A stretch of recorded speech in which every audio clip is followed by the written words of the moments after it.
Hello and welcome to episode 54 of the MotoGP first person career mode. In today's episode we are off to Le Mans for round 6 of the season.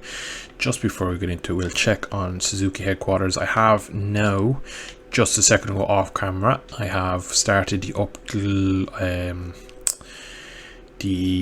upgrade of the engine, so it's fuel consumption based. We didn't have enough resource data to do anything power related, so I just belted it on that for now, get that out of the way. I think it's 5 weeks, I have about 6 men on it.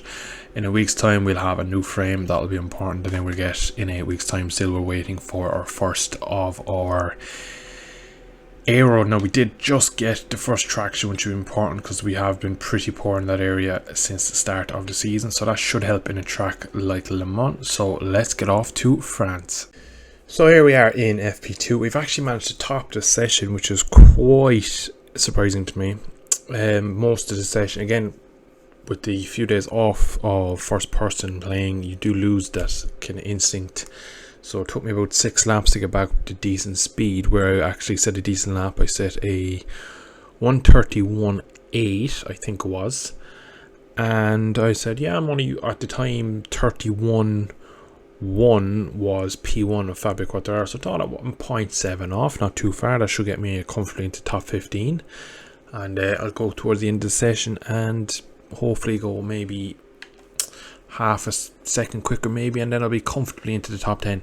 Turns out I was coming out with 3 minutes left to go. My 31.8 or whatever it was 23rd of 23rd riders, so I had to make up a big time. So I stuck on a set of softs, turned the fuel up, dropped all the fuel out of the bike and really pushed, and actually I'm surprised I managed to find 1.2, but yeah, roll on Q2.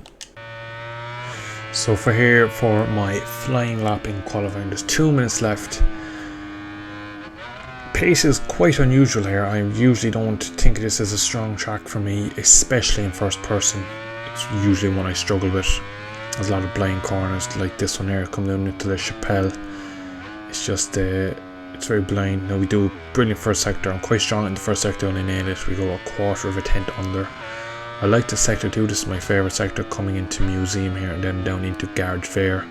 I'm very strong in the heavy braking into both of these, so I make up a lot of time. It's the back end of the track from basically from Garage Fair on, I'm not a fan of. It's very, so in here I make up a lot of time on the brakes, and I usually get a good exit, spinning it up and just getting a small wheelie, using all of the track on the left. But you come into, I think it's the S Blues, I think this is called, into this left right little chicane here. No, it's not. I don't know what I'm going to try and pronounce that. Turn 9 and 10, you can see lose 0.4 low just there. Then into this S Blues, there's this one here. Don't mind this as much. It's the last corner. It's so easy to invalidate a lap or get a track limit zoning. I do believe in the race I will get a hefty few, but we managed to negotiate it this lap quite well, and up to the line we come. It's going to be a 1 minute 30.9, and that'll put us 6th on the grid. So we've gone for medium down the middle for an equal split. It'd be imperative we get a good launch, get away with one of the top guys, because I believe I can pull along, and hopefully we can battle for the podium. But nonetheless, here we are on the grid, 5 red lights, and we are off. We had a great initial launch with power 3, got into a bit of slipstream for Fabio. Up the inside we go, up into P2, and we tuck in behind the factory Ducati of Francesco Bagnaia. Now I don't want to pass, you can see I go a little bit defensive into turn 2 just to make sure that we hold the position, and we get a good exit then out of 3 and 4, and we already pull up about a quarter of a second over Zarco in the opening sector, and we're right on the tail of the GP21 in front of us. So it'll be imperative for this race that we have a clean opening lap, and I think Bagnaia's pace will be a bit strong for me. I think I'll be able to match him for an on few laps, but I don't think I'll be able to do 9. He'll probably run away with it. So if I can just get away, I can use him for as long as I can to pull me along. You can see I'm able to stick with him in the opening half lap so far, but this is this part of the track is where the Ducati probably won't be strong, but he'll be stronger than me. I'll make up time on the brakes here like that. And then from here on, they are just so much more precise. Very, very easy through that sector there to get a track limits warning. Just a touch wide there, the rear end didn't want to stop, and that's just lost me a critical few tenths back to him. We'll make it up in turn 12. But so far so good. Pace isn't bad. Bike feels pretty good there. It's behaving very well at the moment. And into the final corner we come out, just touching the curb and settling the bike, small wheelie. We're already about half a second behind, so his pace is lightningly quick. But we are about just over half a second ahead of Fabio, so if we can stay in this little bubble behind Francesca and see can he pull us along, he'll be doing well for our race as well. He's actually probably hoping we'll pull a few points off of Fabio as well, because Fabio is top in the championship, so it is better that he pulls me along than have Fabio on his tail. So yeah, again, you can see down into museum, I'm quite strong. I have a lot of front end feeling with it. It's just these blind change of direction corners that you really have to commit is where I struggled basically the second half of the lap. But I haven't been this comfortable all year on the Suzuki, especially in race trim, so it must be making a small bit of progress at least, because this isn't a track I would favour to be in P2 at the moment. And on for a second podium in 2 weeks. We get very deep on the brakes here. We take a lot of time out of them. I'm surprised we didn't get a track limit warning there on the inside on the green. Much better this time now into S Blues. We actually hit the apex, and you can see now we're actually quicker this lap than him, so we pulled back in and we just about held a gap to Fabio behind.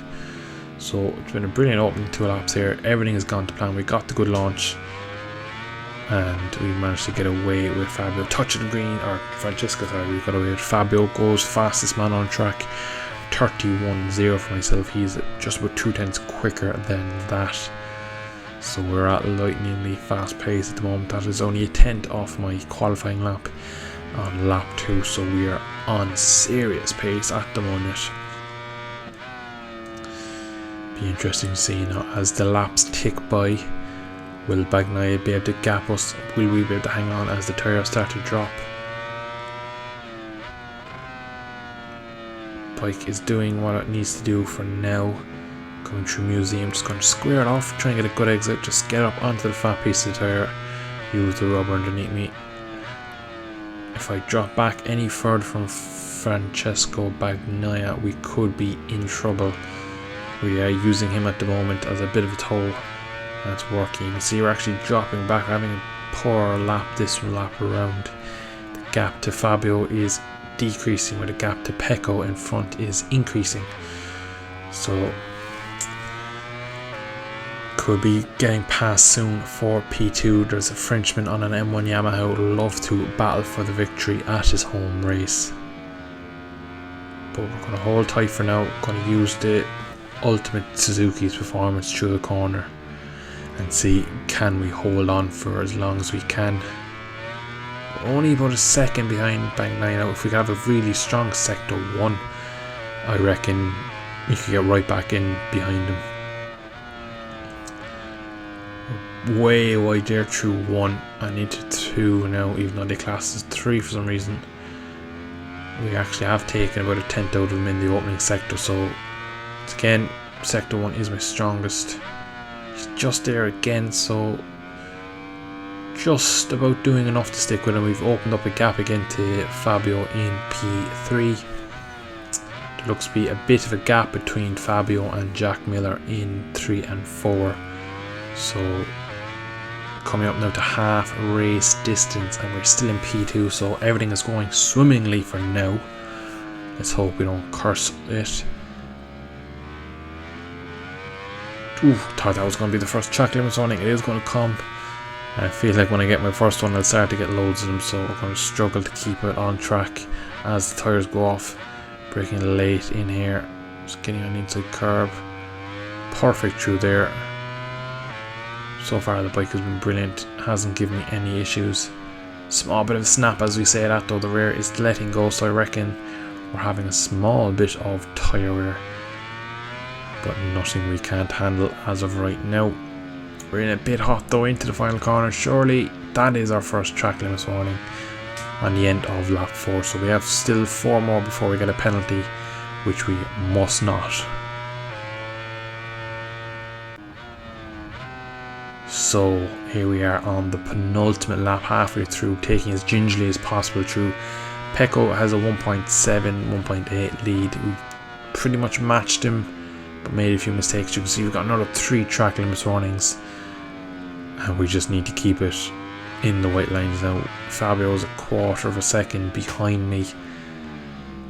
We're in deep though. This last sector is so tricky not to touch the white line or run over, because just naturally want you to do it. In real life they actually do go over the track limits to use the curb.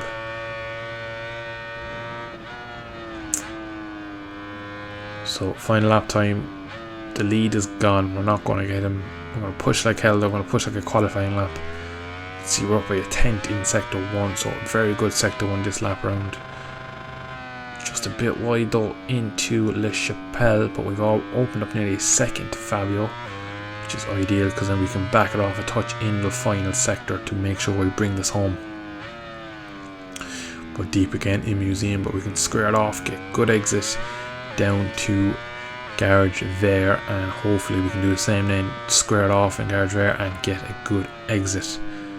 Again, we're actually taking maybe a bit of time out of Bagnaia on this lap, but we're mainly just trying to push to maintain the gap to Fabio, so that in this sector from here on that we can kind of take it a bit easy and make sure keeping the bike on track. Ooh, we actually got very close there on the left, turn 9.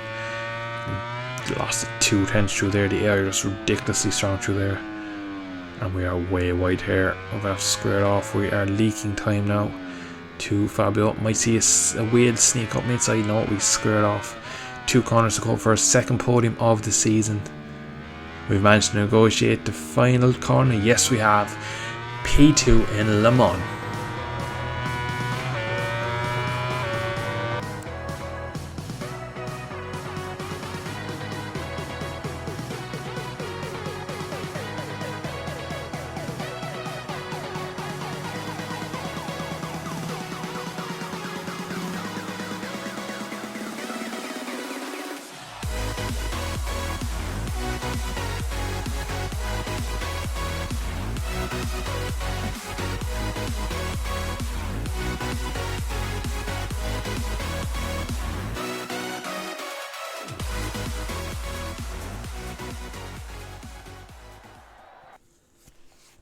So we end up 2.3 seconds behind Francesco Bagnaia, and that puts us up to P2 in the championship. We jump ahead of Bagnaia, who jumps up a load of positions himself, and Fabio still leads. We are still top in the teams, or the constructors, sorry. You can see there our youth rider Rizal scoring P2 in Le Mans, replicating myself. So I hope you have enjoyed today's episode. Another great race from myself in Le Mans. Strong performance. Suzuki maybe, just maybe, is getting where we need it to be. But once again, thank you all for watching, and love and support on the videos does help me making content. So yeah, I shall see you in the next one. Thanks for watching. Bye bye.